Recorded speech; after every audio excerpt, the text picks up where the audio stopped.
Oh, hey everybody. Today we're actually going to be talking about something that's huge, that's happening all around the world, and especially something that's happening in our home country of India. And that's the home country of the four people on this call. That's what I mean by that. And but like a lot of people who are watching it, it might be your home country too. Otherwise, it is a country that you know at least one person from. So we're going to be talking about like the COVID crisis in India specifically and how big and bad it is. It's something that we cannot avoid like talking about because problems actually hit the fan at this point. So, like, yeah, I'm not the most informed person about it on this call, so I'm gonna hand it over to Perna to talk about what she knows about like the COVID stuff in Oh India and everything. man, you set me up there. Okay. I don't know that I'm the most informed, but I would say that I feel decently informed. I think, as many of us know, right, the crisis is really bad and it's been getting worse. Every day, the death count goes up, the number of confirmed cases go up. And on top of that, it's probably even higher than it's being reported, right? Just because information reporting is somewhat limited in India. There's also a lot of not necessarily the real news that makes it out, right? So we have to take everything that we hear and almost multiply it to really get a sense of the real scale of the impact. For me, the way that I think about it is that most Indian Americans that I know in this country have a family member or a friend that they've lost, or is in the hospital, or is dealing with something really critical. And to me, you know 1.3 billion people is an incredible population in the scope of the world, but also just the sheer impact that I'm seeing on friends and family, I think really speaks to the scale of what's going on, and how much it's touching all of us, not just in India, but halfway around the world.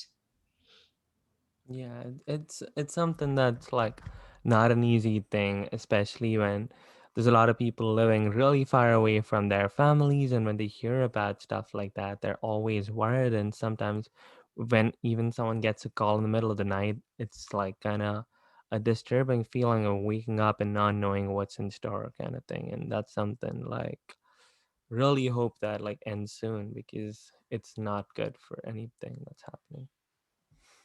You're right, Sandy. In fact, I just Googled this fun fact, but not a fun fact actually. The last 7 day average count of the COVID cases in India is like around 400,000 people, which as Aparna said, is probably not even the correct number, right? The correct number is probably four times this.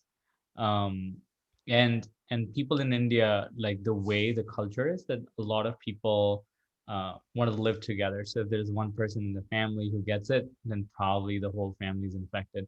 Or and more so because I think the virus is mutating and it's becoming more and more viral, and we need to act soon. So what can we do as Indian Americans here is probably not visiting India right now is probably not a good idea.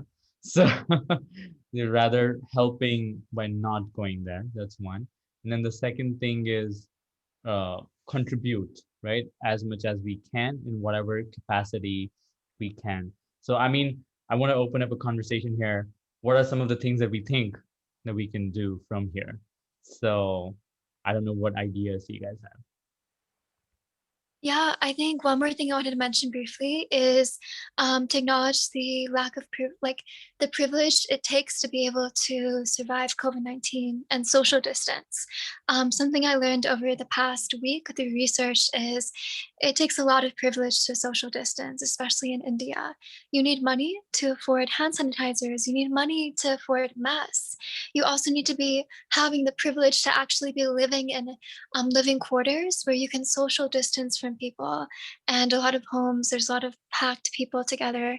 And I think it's important to acknowledge that when it comes to problems like these, money is a huge way to help solve it. And I wish money wasn't the only solution, but it is one of the main solutions to solve this issue. Um, we need to fund to help provide resources for these people who are experiencing COVID-19 and support the hospitals that are currently overpacked by patients who are experiencing COVID-19. And I think it's important to acknowledge that in the US, we're seeing this. And I know it's happening across the world, but I think it's also important to acknowledge the humanity that connects us all and the fact that even though we all have access to vaccinations here, at least most of us do, it's a very huge privilege that we have in the US. And besides raising money, I think another huge way to help support people in India is spreading information about what's happening, including this podcast, which is incredible. Yeah, thank you, Sandy, for giving us the space to talk about this. Yeah, of I course. This is something I actually wanted to talk about just to get something. And Jitesh, Sarachana, and Alicia actually suggested like putting forth this thing, and that was just like an opportunity that presented itself. So, and like I'm actually glad to be connected with all of you while doing it, because everyone here seems to care about it a lot, and everyone's contributing so much to it.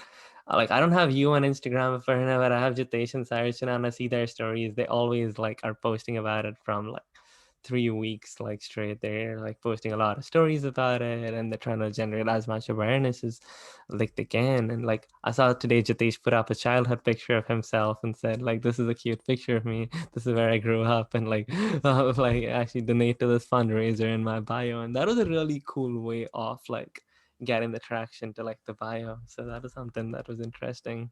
I actually got inspired by Perna because I saw her do it, and it seems like she raised like $1,000 in just 24 hours, guys. 24 hours. That's Wow. it. And it's a great job of Perna. And I feel like you're working with IHV and Art of Living, and collectively, we have raised over $1 million. Do you want to talk a little bit about the effort, Aparna? Because Yeah. you're like heavy into it. So what did you do, and what can we do still? Yeah. I think the first thing that's important to acknowledge, right, is there's a little bit of cognitive dissonance, right? Like I think to what Sayarchana was saying, it's like we're sitting here and vaccinations are going up, things are starting to reopen. It kind of feels like our lives are getting back to normal. So in a way, I think it can be sometimes really helpful to see friends posting about things like this, right? To share the information, because even if we know, I think like emotionally it doesn't quite stir and resonate for us until we see someone that we know posting about it. So in terms of things that we can do, we've been, Jitesh and I and Sayarchana, and maybe now you too, Sandy, have been working with the International Association for Human Values and Art of Living, IHV, to raise funds. And to not just raise funds, but to take those funds and turn them into impact on the ground, right? One of the reasons I really like working with IHV is because there's an established network and a distribution channel to actually get things to all of the different states of India, right? We have volunteers all over the country. And so even though we've only been raising funds for, I think like the last like 2 or 3 weeks at most, that's already turned into thousands of oxygen concentrators that have been procured, supplies that are being, delivered on the ground, setting up 4 new COVID care centers in different cities, right? Like those are actual beds and concentrators and machines that can go and positively impact people's lives, right? So when I think about organizations that I want to work with, I'm really passionate about ones that can really show me that they're taking that money and turning it into something meaningful, right? Because like, yeah, we can raise $10 million, but so what, right? Like if you can't turn any of that into oxygen, then it isn't, at least from my perspective, it's just not as meaningful. And I think that number one thing I hear from my friends and from young people is, where can we donate that's safe, that's reliable, and that's actually going to positively impact people? And for me, that's IHV.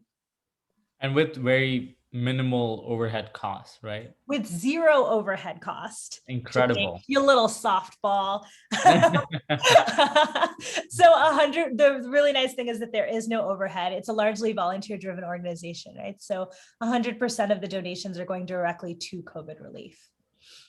Wow, that's actually really like a good thing, because that's like a huge thing we all think about, right? Yesterday, actually, a friend of mine sent me a link that was not related to COVID, but it was something about like feeding young children in India, some like a link about that. And the first thing I had to do was just check if like it had the HTTPS thing, how much like the actual It's called Give India. It's that like Mhm. organization, and they're doing a really good job as well. Really good And job. like they actually ask you how much the overhead charge you want to give that's contributing actually to their like organization, not to that specific cause, but another cause or something like that. But like it's really hard to like see which ones work, which ones don't work, and like having a reliable thing of someone like you already saying you've done it give someone else who's donating a, like an easier thing before they put their credit card information on it. Yeah. And India is a big country, right? Mhm. Like huge country, right? So you can donate and it can go to like one small place. And so I think for folks who are less familiar with India too, having organizations that know the context like that can Mhm. be really meaningful. No, for real. Like, no, that's actually something that's a huge thing to put forth into everybody's heads, and like everyone can like access it easily and like work with it easily. Wait, Sandy, can you tell? Mhm. I was wondering, since all four of us have ties to India, maybe we can share a little bit about our connection to For sure. India. I mean, we've just met, but I would love to hear about yours. Oh, mine?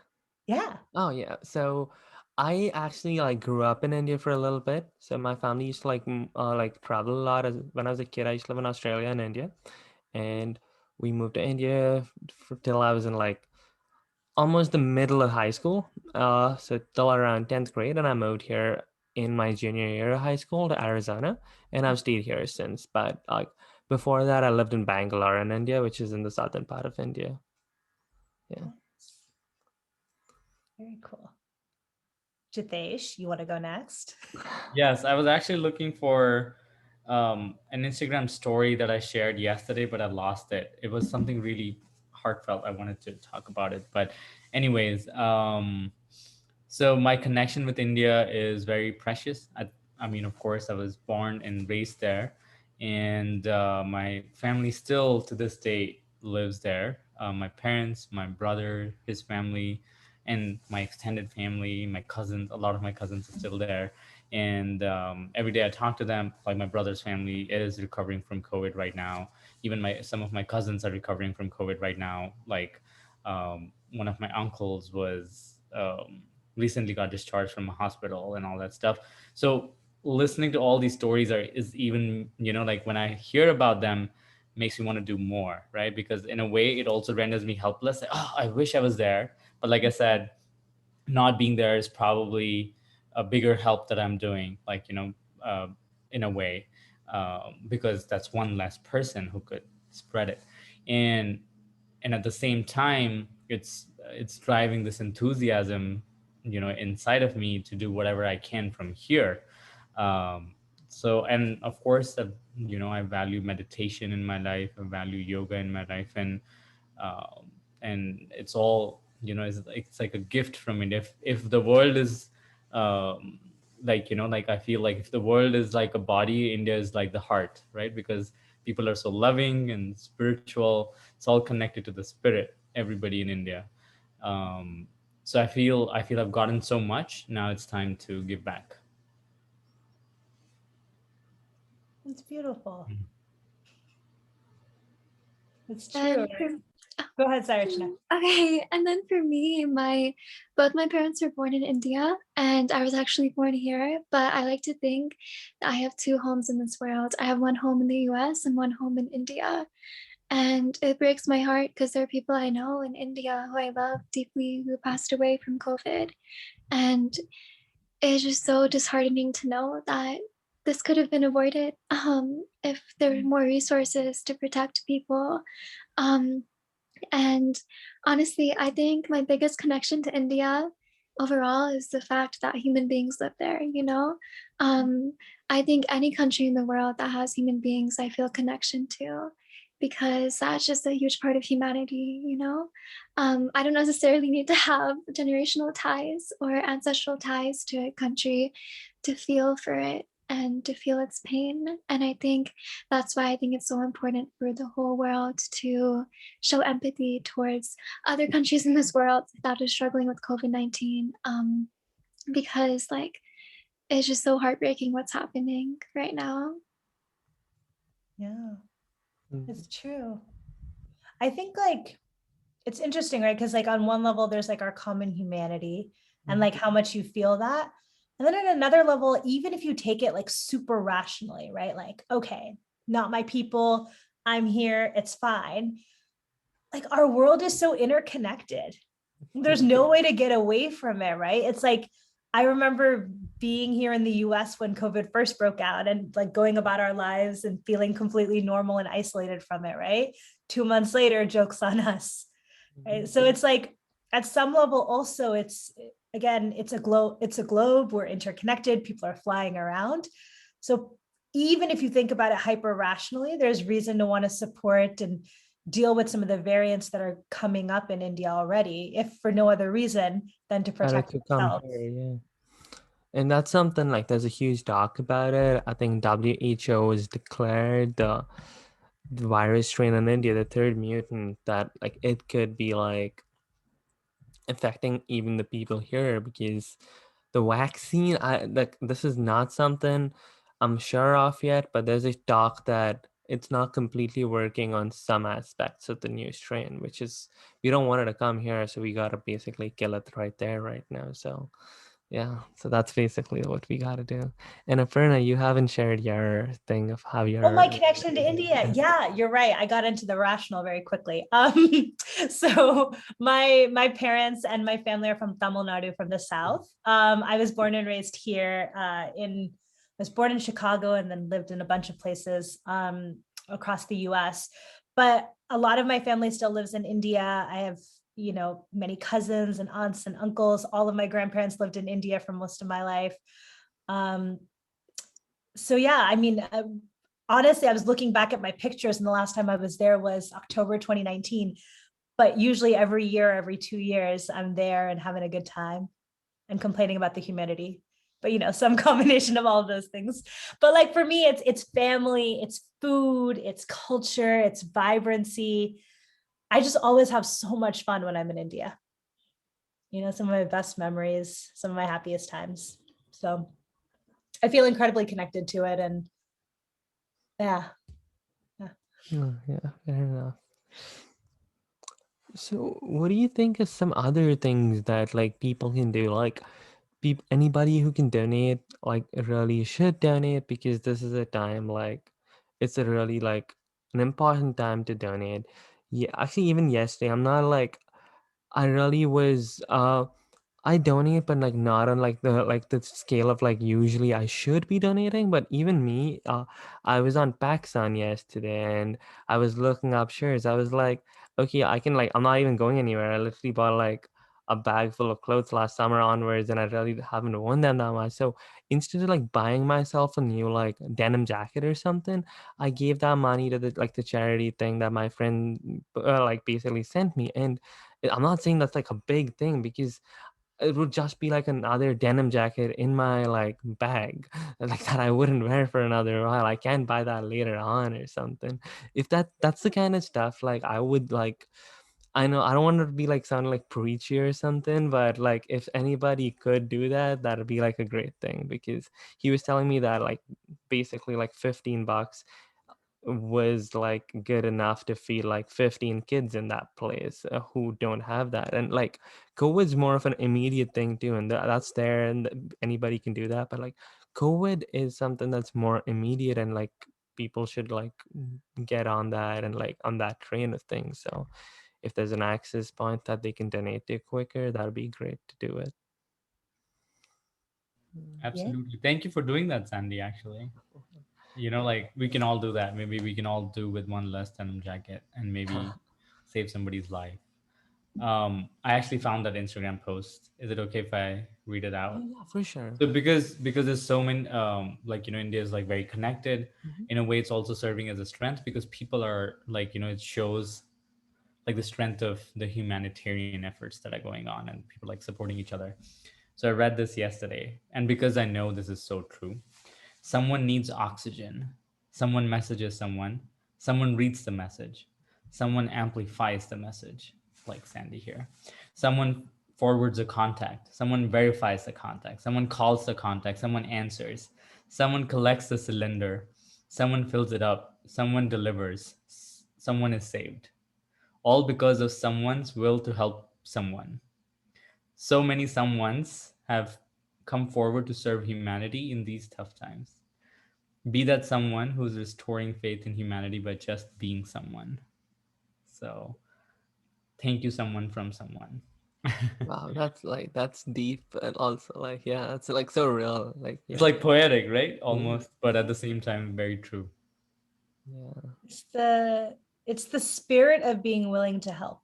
Hmm. Right? It's the spirit of that, of just saying, yes, I want to do it, right? Like what you were saying, Sandy, it's not about the amount, right? Like all of us have money for a denim jacket, or all of us have money for a Chipotle or a Starbucks, right? Like whatever the amount is, we all have it. Hmm. And if it's $2, if it's $5, right? It's like if every student at ASU donated $5, right? That's a very meaningful amount of money. There's a lot you could do with that, right? But also it speaks to like the sense of ownership, the sense of belonging, right? When we donate, we feel a part of it, feel like we've contributed something.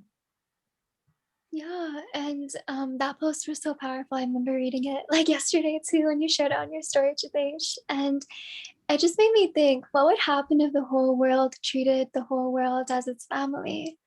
And we saw each other as brothers and sisters. And it just made me think, like, this is our chance to show the world our true nature as human beings, because our true nature is love.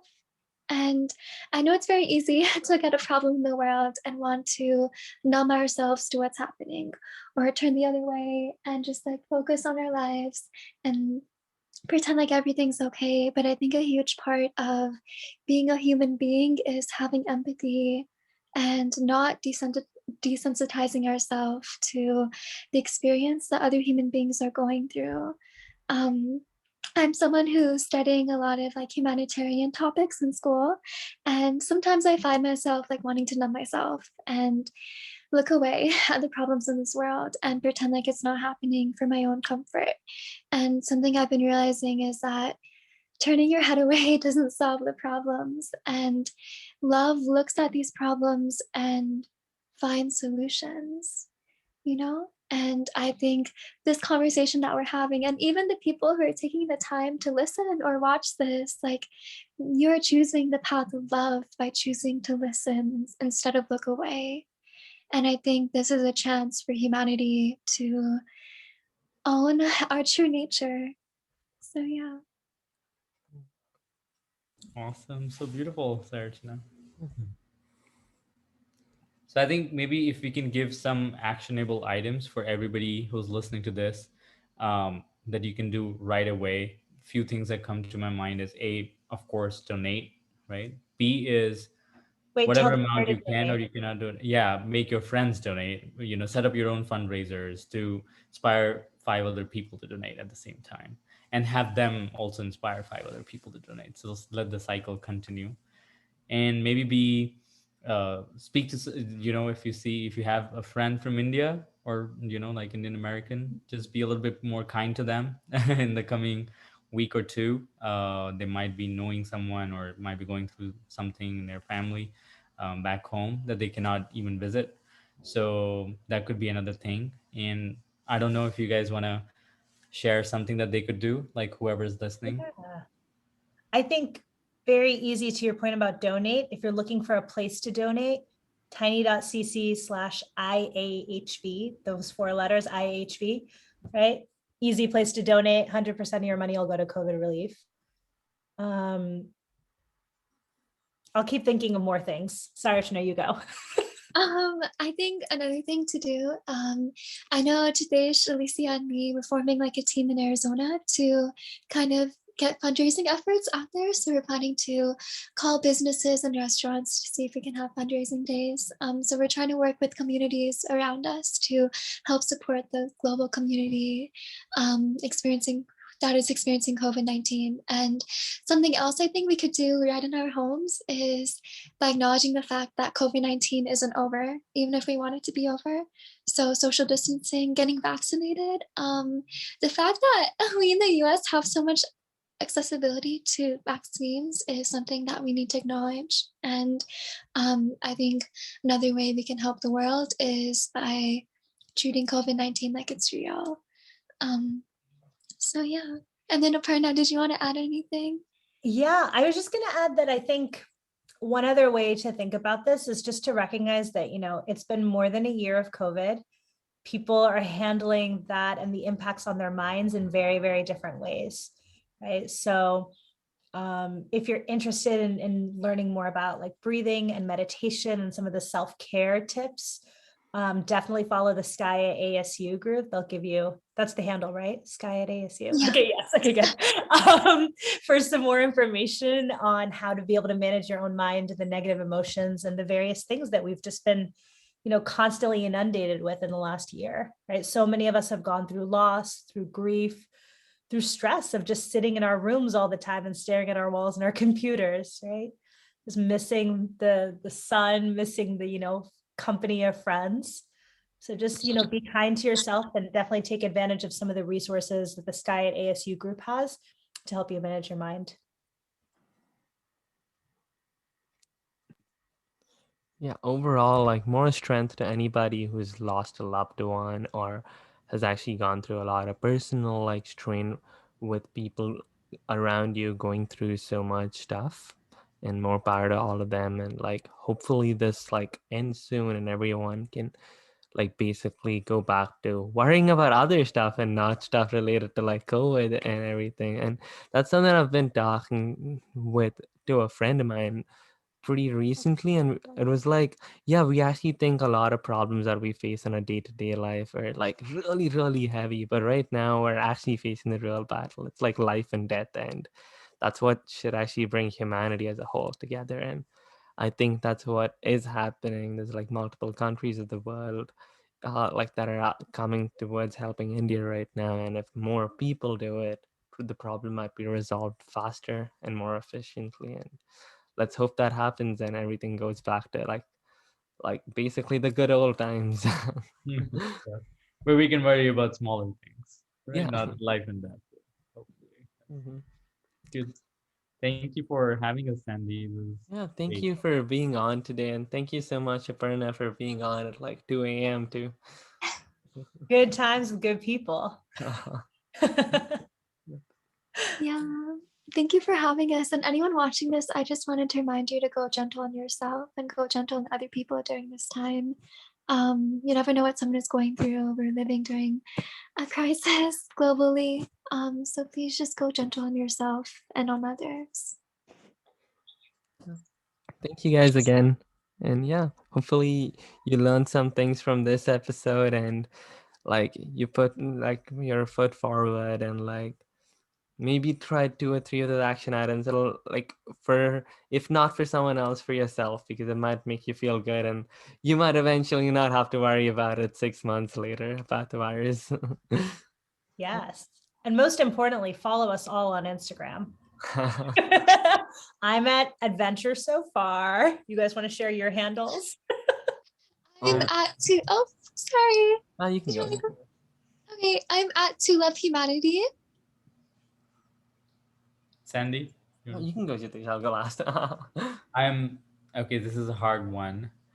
My last name, which is Vaswani, VASWANIJITS. That's pretty hype. Thank you. And mine is I am Sandy Cheeks. So thank you guys for listening, and yeah, hopefully you learned a thing or two from this. Yes. Take care. Yeah. Take care. Thanks Be so well. much. Bye.